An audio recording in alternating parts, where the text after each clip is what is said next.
it's the question that I think every big outlet is asked, so I'm going to ask it. It's going to be the thumbnail of this next section. Did Liverpool win the transfer window? And did they win the summer transfer window? They spent 446 million fucking pounds. If you The ask answer them, to this they question is can't yes. win it.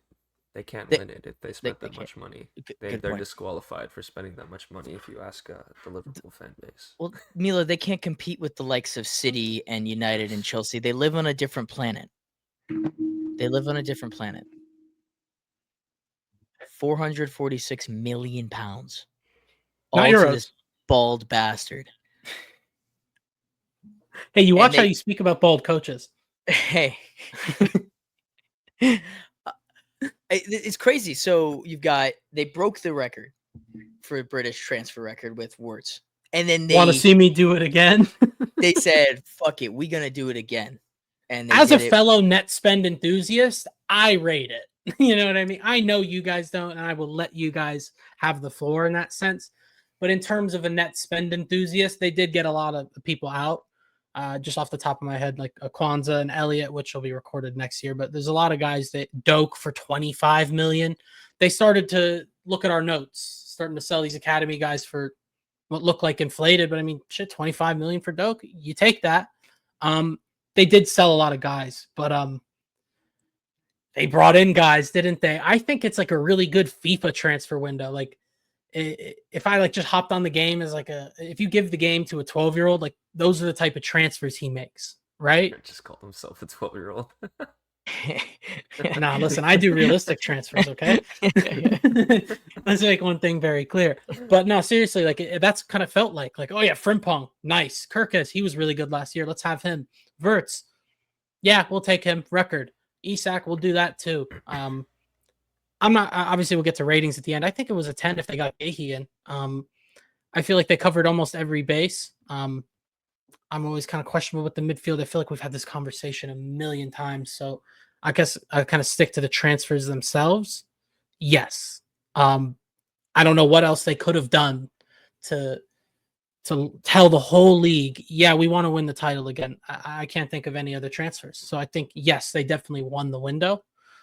I think the greater discussion, which we've had a million times, I think now that it's shut, we can really have it, is, does it make sense? I think he'll figure it out, but there's definitely underlying signs in the small sample size we have that there might be some problems. And I think that's a perfect segue to let one of you two talk about those potential underlying issues they might have with these new additions. Milo, the floor is yours. So angry right now. Dude, fuck them. You know how you show people you're serious about winning the title again? Winning the title again. But we're talking about the window. I know.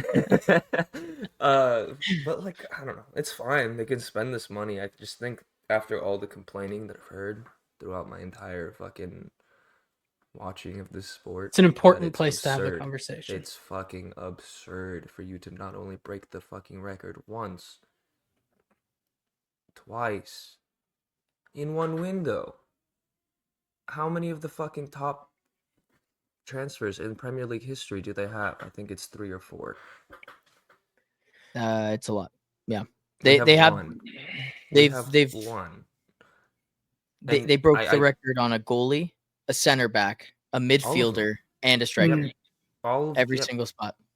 I'm appalled. And yeah, sure, they won the window. They can spend whatever money they want if it's within the rules.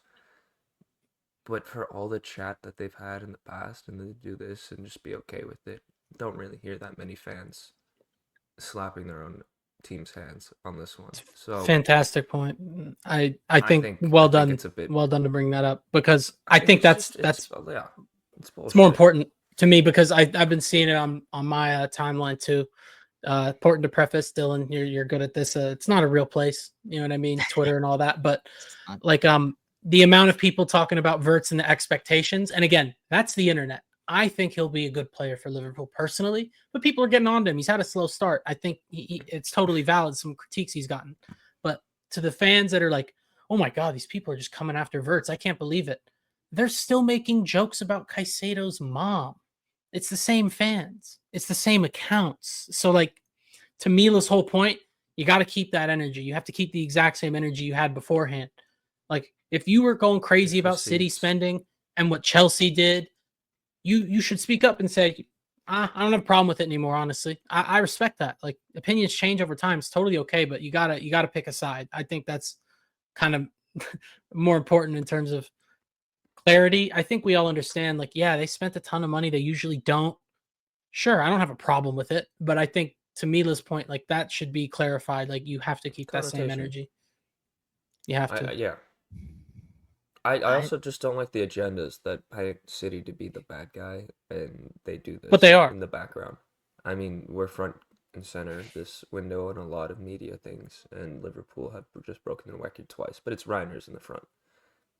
It's the little things. Yeah, I saw one with like Buonanotte left out of the squad as a thumbnail for Champions League. Like they bought C.O.C and are paying him a lot of money. He's not in their squad. Like exactly, no one wants to weird talk narratives. About them. They do weird things. They win. I agree. A trophy every once in a while, and it's okay. And I'm like, all right, it's fine. But you spend $500 million, you win the league last year. That's a double target on the back.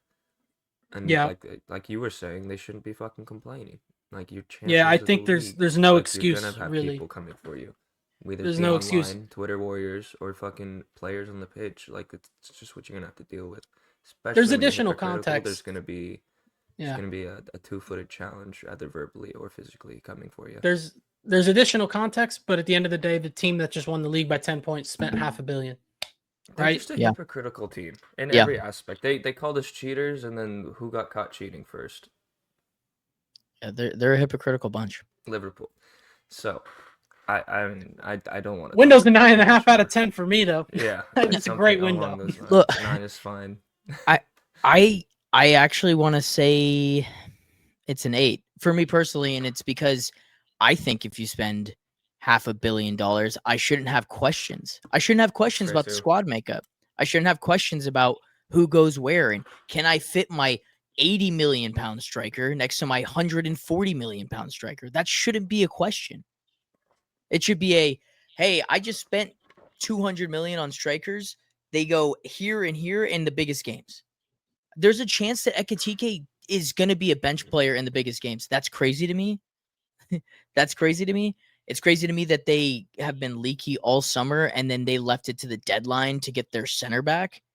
That's nuts. Their right back got hurt in match week 1. They're playing Szoboszlai at right back. He's been their best player. He's going to have to fit or not fit in the squad.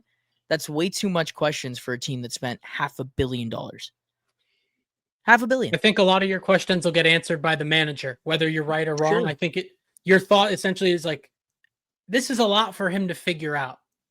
But it's a fair point. He's got enough credit in the bank, and I absolutely fully am under. He's got a lot to work with, though. To your point, the talent that they brought in will play to a certain level. That's not my question, but I do have questions in terms of like they're going to come to Champions League games, and when initially I thought that they would be better in the Champions League this season, I think I'm less on that. I think that they can get got at in games like that against a Real Madrid. If in a one-off situation, I think a team can play them on the counter and win games. I mean, Newcastle almost beat them with 10 men. I think they looked really good in the second half. It's a very balls to the wall approach this season for them. It's live by the sword, die by the sword to like the extreme. And I don't think it's going to work out, but we were wrong last year about that, so it's more than fucking possible. But what's your rating, Mila? My rating? It's like an 8 or a 9. I'm not like mind blown by it, so I'm not going to give it a 10, but they brought in some good players. I think they overpaid for some players. That's the game. We'll see what happens in the future. I'm an 8. Mila's a 9. You're a 9.5. I'm going to stick it as a 9 for the group. Did they win the transfer window in the Prem? Probably. So far? Probably. I don't know. I don't think I have a 10 for the window for anybody, to preface that.